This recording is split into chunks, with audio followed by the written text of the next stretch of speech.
இப்போ இருக்கிற சூழ்நிலையை பொறுத்த வரைக்கும் வருவதற்கு வாய்ப்பு இருக்குது. ஆனால் வாய்ப்பு வரக்கூடிய நேரத்தில் அதை எப்படி சேர்ப்போங்கிற சூழ்நிலை எங்களுக்கு இருக்குது. அதனால் திமுக கூட்டணிகள் அதிக இடங்கள் கேட்பது குறித்த செய்தியாளர் எழுப்பிய கேள்விக்கு முதல்வர் ஸ்டாலின் அவர்கள் பதிலளித்துள்ளார். அது தேர்தல் தேதி அறிவித்த பிறகு நாங்கள் உட்காந்து பேசுவோம், அதை சமாளிச்சிருவோம். இதெல்லாம்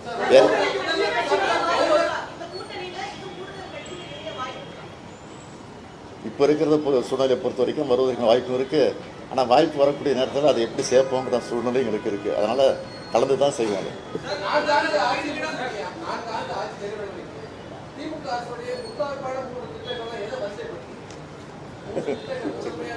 எல்லாத்தையும் வரிசைப்படுத்தலாம். அதான் நீ கேட்டங்கிறத 3 சொல்லிடுறேன்.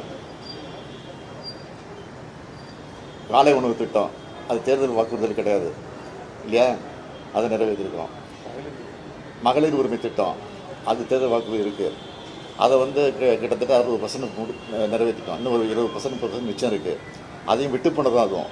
அது அவங்க தவறாக படிவத்தை பூர்த்தி பண்ணாமல் தவற விட்டுட்டாங்க. அதை சில தப்பாக பதிவு பண்ணியிருக்கிறாங்க. அதெல்லாம் திருத்தி அதுக்கு ஒரு முகாம் போட்டு அதுவும் செப்டம்பர் மாதத்துலேருந்து கொடுக்க போகிறோம். அதனால் அது ஒரு திட்டம், அது பெரிய திட்டம். பேருந்து இலவச பயணம் இது கட்டணம் இல்லா பயணம் பண்ணுறாங்களே, அது ஒரு பெரிய திட்டம். ஒரு மாணவர்களுக்கு மாணவிகளுக்கு கல்விக்காக 1000 ரூபாய், ஆரம்ப பள்ளியை முடிச்சுட்டு கல்லூரிக்கு போகும்போது 1000 ரூபாய், அந்த அற்புதமான திட்டம். இப்படி பல திட்டங்கள் இருக்குது.